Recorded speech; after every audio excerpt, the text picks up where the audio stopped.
Halo semuanya, selamat datang di podcastku.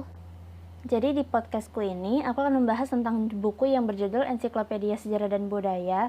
Nah, buku Ensiklopedia Sejarah dan Budaya ini terbagi menjadi 8 jilid. Nah, yang akan aku bahas ini adalah jilid 2, yaitu tentang awal abad pertengahan sampai abad pertengahan. Buku ini asalnya itu dari luar negeri, yaitu dengan judul asli The Kingfisher History Encyclopedia. Penyunting, tim proyek, dan tim Kingfisher-nya itu juga merupakan orang luar negeri. Lalu diterbitkan oleh tim penerbit edisi bahasa Indonesia. Dan dengan pengalih bahasa, tim penyunting, perancang sampul, dan penata letak itu juga dari orang Indonesia. Nah, penerbitnya itu adalah PT Lentari Abadi dari Jakarta. Nah, buat kalian yang nggak tahu, buku ini tuh tentang apa sih? Jadi buku ini tuh tentang sejarah dan budaya gitu. Jadi kan tadi aku bilang ada 8 jilid. Nah, jilid 1 itu tentang dunia purba sampai dunia klasik, lalu jilid 3 itu Renaissance, perdagangan dan kekaisaran, jilid 4 revolusi dan kemerdekaan, unifikasi dan kolonisasi, lalu jilid 5 itu tentang perang dunia sampai dunia modern, jilid 6 itu kepulauan Nusantara awal, jilid 7 di bawah kolonialisme barat, dan jilid 8 itu Indonesia Raya. Nah, yang akan aku bahas ini adalah jilid 2, yaitu berjudul awal abad pertengahan sampai abad pertengahan. Nah, setelah aku baca buku ini, ternyata buku ini tuh bagus banget. Jadi buat kalian yang suka sama sejarah dan budaya gitu, maupun dari Indonesia maupun dari luar negeri, pasti bakal suka sama buku ensiklopedia ini. Soalnya penjelasannya itu singkat dan ringkas dan mudah dimengerti bahasanya.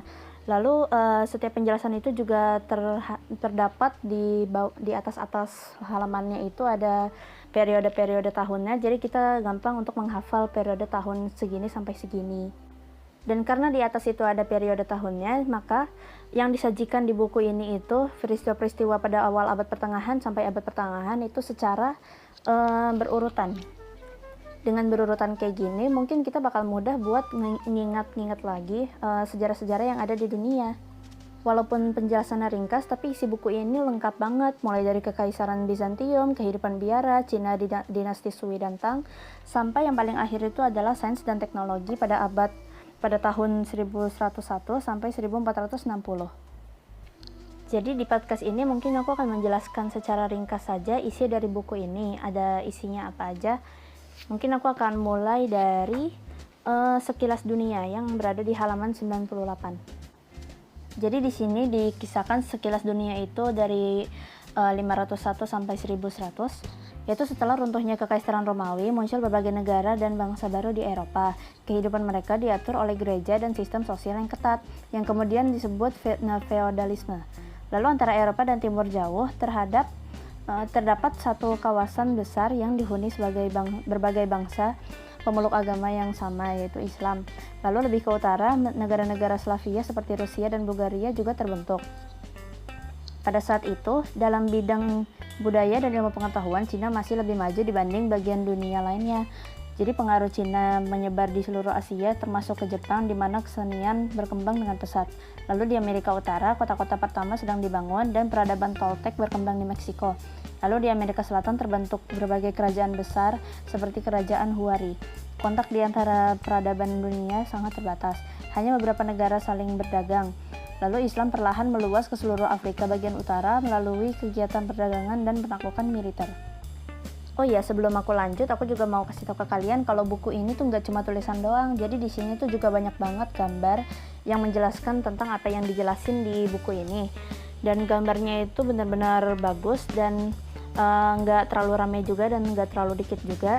Jadi banyak kayak peta atau gambar-gambar ilustrasi pada saat awal abad pertengahan sampai abad pertengahan itu, biar kita juga semakin ngerti dan biar kita mendapat gambaran bagaimana kondisi saat itu. Jadi di daftar isi buku ini terbagi menjadi 2 bagian, yaitu bagian awal abad pertengahan dan bagian abad pertengahan. Mungkin di awal abad pertengahan ini aku akan membahas tentang Kekaisaran Romawi Suci, yaitu berada pada periode 962 sampai 1440. Jadi awal-awalnya itu Otto I menjadi Raja Jerman pada tahun 936. Ia ingin menghidupkan kembali kekaisaran kuno Romawi. Ia pun dinobatkan sebagai Kaisar Romawi Suci pertama. Nah, di bagian Kekaisaran Romawi Suci ini, itu dijelaskan di bukunya bahwa Kekaisaran Romawi Suci tidaklah berarti suci, juga tidak bergaya Romawi. tapi didirikan oleh Karel Agung pada tahun 800. Kekaisaran ini lebih peduli dengan kekuasaan para raja yang dikuasai oleh orang Jerman. Setelah kematian Karel Agung, kekaisaran ini berangsur terpecah, Prancis dan Jerman terpisah. Di Jerman, seorang raja besar dipilih sebagai penguasa tertinggi sehingga ia dapat menyatukan para pangeran, adipati, dan uskup yang memerintah secara independen. Lalu penguasa tertinggi pertama ini oleh Konrad I dari Franconia yang dipilih pada tahun 911. Lalu kemudian Otto I yang ambisius ingin menghidupkan kembali kekaisaran Romawi. Lalu Otto menciptakan kestabilan dengan menyatukan semua penguasa yang takluk kepadanya dengan mengalahkan bangsa Magyar. Otto menaklukkan Bohemia, Austria, dan Italia Utara. Setelah berkuasa selama 25 tahun, ia dinobatkan sebagai Kaisar Augustus oleh Paus, sebuah tradisi kekaisaran yang berlangsung selama 850 tahun hingga tahun 1806. Lalu kekaisaran ini merupakan kekaisaran Romawi suci yang dihidupkan kembali.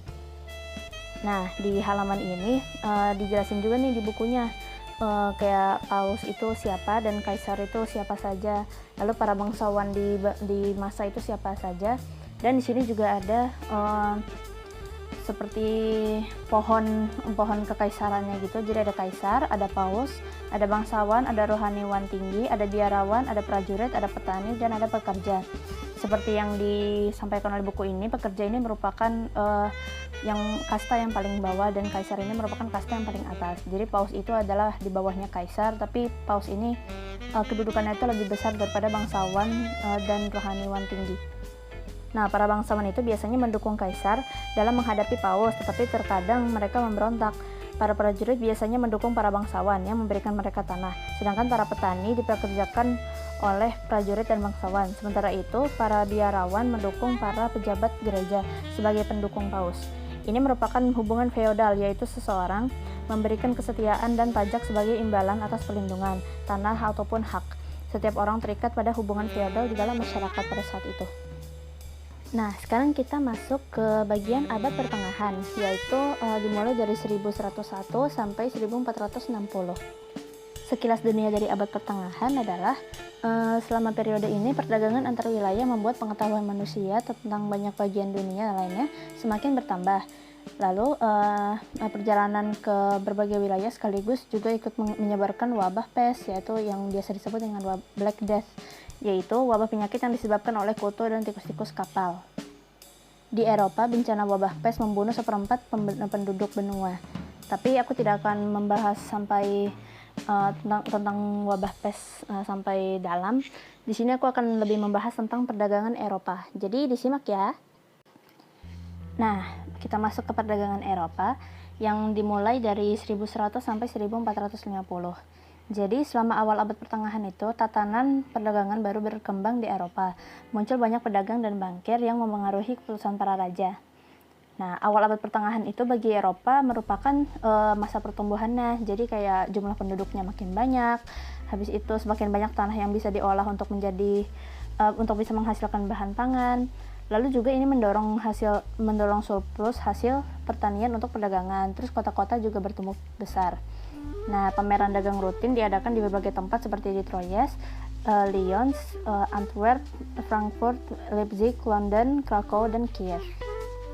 Berbagai jalur pelayaran sungai dan laut menjadi semakin sibuk. Lalu uang itu sudah mulai digunakan pada saat itu, bukan lagi saling menukar barang atau yang biasa kita sebut dengan barter. Lalu semakin banyak orang yang mencari keuntungan dengan memasuki bidang bisnis. Para pedagang Yahudi, anggota Ksatria Templar, dan banyak keluarga pengusaha berkecimpung di bidang peminjaman uang sekaligus penjaga benda berharga. Pada saat itu, Italia menjadi bagian Eropa yang paling kaya. Lalu Venesia dan Genoa merupakan pelabuhan laut bebas serta pusat perbankan, pembelian rempah-rempah, kain sutra, dan barang mewah lain dari timur. Nah, barang-barang itu dari mana sih? Barang-barang dari Asia itu didatangkannya melalui Bizantium, Mesir, dan Suriah. Kalau misalnya barang-barang dari Afrika itu didatangkannya dari Afrikanya lewat Tunisia dan Maroko. Barang-barang itu ditukar dengan pakaian, bulu, dan kulit hewan, besi, kain linen, kayu, perak, dan budak. Kebanyakan uang Eropa itu terbuat dari perak, sedangkan negara-negara Asia itu biasanya berdagang dengan emas. Nah, karena perbedaan ini akhirnya memicu masalah. Maka para ksatria Templar serta pedagang Yahudi dan Italia menciptakan sistem perbankan. Mereka menerbitkan surat penagihan dan surat proms yang dapat digunakan sebagai alat pembayaran tunai. Lalu industri awal berkembang di Rhineland, yaitu Jerman, Prancis Utara, Flanders, dan Inggris. Mereka mengimpor material seperti tembaga, aluminium, wol, dan batu bara, serta mengekspor peralatan dan pakaian. Lalu kita masuk ke pertumbuhan perdagangan yang dijelaskan di buku ini. Jadi ini masih di perdagangan Eropa. Nah, terbentuk kelas pedagang dan pengrajin terampil. Jadi pada saat itu terbentuk suatu kelas, yaitu ada kelas pedagang dan kelas pengrajin terampil. Para pedagang menjadi kaya berkat pembelian dan penjualan, tetapi juga beresiko kehilangan barang muatan dan kekayaan akibat perampokan di jalan atau perompakan di lautan. Nah, berbagai perusahaan, kota, dan organisasi perdagangan seperti Liga Hanseatic di Laut Baltik bekerja sama untuk melindungi perdagangan mereka. Untuk melindunginya, mereka membuat kantor di berbagai pelabuhan dan pusat perdagangan. Nah, untuk melindungi perdagangan, orang Venesia dan Genoa membangun angkatan laut yang disegani di Laut Tengah. Nah, sekitar tahun 1350 itu, pelayanan asuransi guna melindungi para pedagang dari kehilangan dan kebangkrutan diperkenalkan di Genoa. Keluarga-keluarga bankir seperti Fugger di Augsburg atau Jerman dan Medici di Florence, Italia menjadi kaya dan berpengaruh. Terbentuk satu tatanan perdagangan baru, sementara para raja, bangsawan, dan pejabat agama perlahan kehilangan kekuasaan mereka karena mereka semakin bergantung kepada para pedagang. Mereka berhutang kepada para bankir. Dalam waktu singkat, kelas baru ini memengaruhi berbagai keputusan para raja. Di halaman buku ini juga dijelaskan sebuah ancaman dalam perjalanan pada abad pertengahan ditunjukkan dalam suatu lukisan yang ada di buku ini, yaitu perampok kerap merampas uang pengelana. Lalu juga dijelaskan bahwa di sebuah kota abad pertengahan, pasar biasanya diadakan seminggu sekali. Di pasar, orang menjual hewan ternak, makanan, logam, pakaian, kulit, dan kerajinan kayu. Orang-orang desa berkumpul untuk membicarakan berbagai permasalahan setempat. Di sini juga ada peta persebaran dan perluasan perdagangan di Eropa. Jadi pada abad ke-12, sejumlah kota dan pelabuhan berkembang di jalur perdagangan Eropa. Para pedagang Italia menghadiri pameran seperti di Troyes guna membeli pakaian dari bangsa Flemish dan menjual produk Asia. Di buku ini juga dijelaskan bahwa di Eropa, berbagai tempat penginapan dan kedai minum dibangun di sepanjang jalan utama. Fasilitas ini menyediakan tempat beristirahat dan penggantian kuda bagi para pedagang, penziarah, dan pengelana lain. Lalu di sini juga dijelaskan tentang Liga Hanseatic, yaitu pada tahun 1241, dua kota Jerman, Hamburg dan Lübeck, membentuk sebuah Hansa atau perkumpulan dagang yang berkembang menjadi Liga Hanseatic pada 1260. Liga ini beranggotakan banyak bekas kota bangsa Viking. Lalu Liga Hanseatic ini juga membawa bahan pangan dan bahan mentah dari Eropa Timur untuk ditukarkan dengan barang-barang yang dibuat di Eropa Barat. Lalu Liga Hanseatic ini menguasai perdagangan antara Inggris, Skandinavia, Jerman, dan Rusia selama abad ke-14.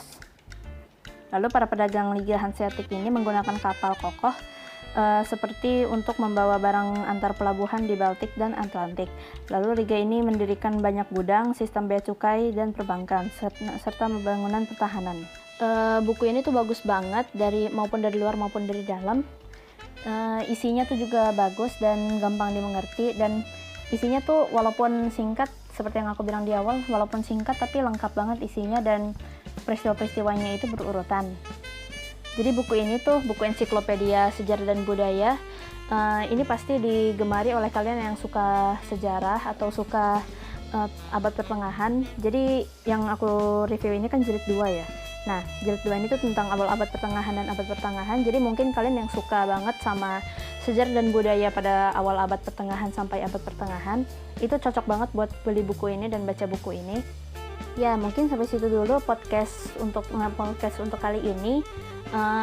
Semoga kalian suka dengan podcast ini dan semoga podcast ini bermanfaat untuk kalian semua.